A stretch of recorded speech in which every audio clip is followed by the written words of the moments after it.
Hey, welcome back to my channel. Today, I'm going to take you on a journey through the incredible story of Abraham, one of the most important figures in the Bible. Abraham's life is a powerful testament to faith, trust, and obedience to God. Let's walk through his story together. The Call of Abram.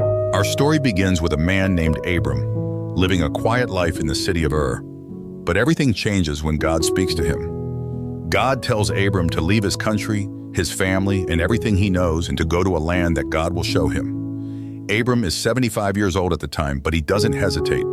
He packs up everything, his belongings, his wife Sarai, and his nephew Lot, and sets out on a journey of faith to the land of Canaan. When they arrive in Canaan, God speaks to Abram again, promising to give this land to his descendants. Although Abram doesn't have any children yet, he builds an altar to God, marking this promise. Abram in Egypt and returned to Canaan.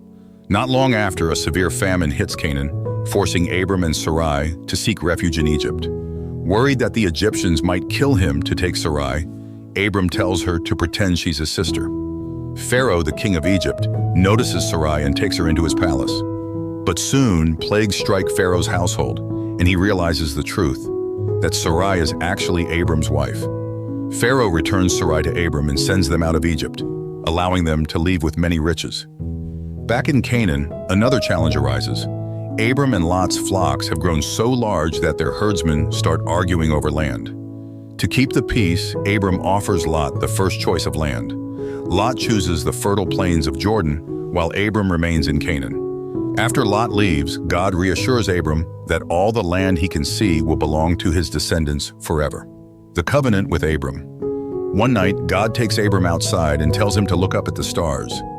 God promises that Abram's descendants will be as numerous as the stars in the sky. Though Abram still has no children, he believes God's promise, and his faith is counted as righteousness. This moment marks the beginning of a special covenant between God and Abram. Hagar and Ishmael. Years pass and Sarai still hasn't had any children. Frustrated and desperate, she suggests that Abram have a child with her servant Hagar. Hagar gives birth to a son named Ishmael. However, God has a different plan for Abram's descendants, one that doesn't include Ishmael as the child of promise. The covenant of circumcision. Then in Genesis 17, God appears to Abram once again. He changes Abram's name to Abraham, meaning father of many nations, and Sarai's name to Sarah. God commands that every male in Abraham's household be circumcised as a sign of this everlasting covenant. God also makes a stunning promise.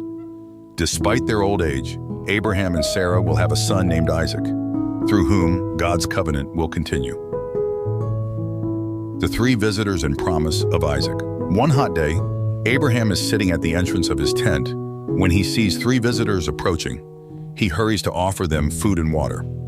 As they eat, one of the visitors, who is actually a messenger from God, tells Abraham that Sarah will have a son within a year. Sarah, overhearing this, laughs in disbelief because she's far beyond childbearing age. But the visitor reminds her that nothing is too hard for the Lord. Intercession for Sodom and Gomorrah.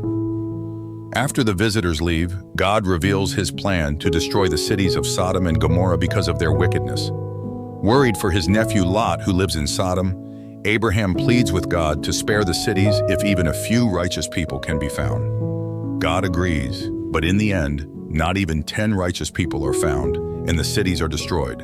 However, God shows mercy to Lot and his family, allowing them to escape. The birth of Isaac.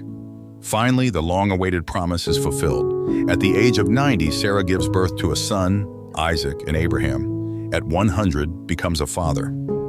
Isaac's birth is a miracle, a testament to God's faithfulness, and a sign that God's promises always come true, no matter how long the wait. Abraham's story is a powerful reminder that when we trust in God and follow his guidance, he leads us to places we could never have imagined. If this story resonated with you, please like, share, and subscribe to my channel for more inspiring stories from the Bible. Be sure to join me on the second part of Abraham's story. Thank you for joining me on this journey through the life of Abraham, and I'll see you in my next video.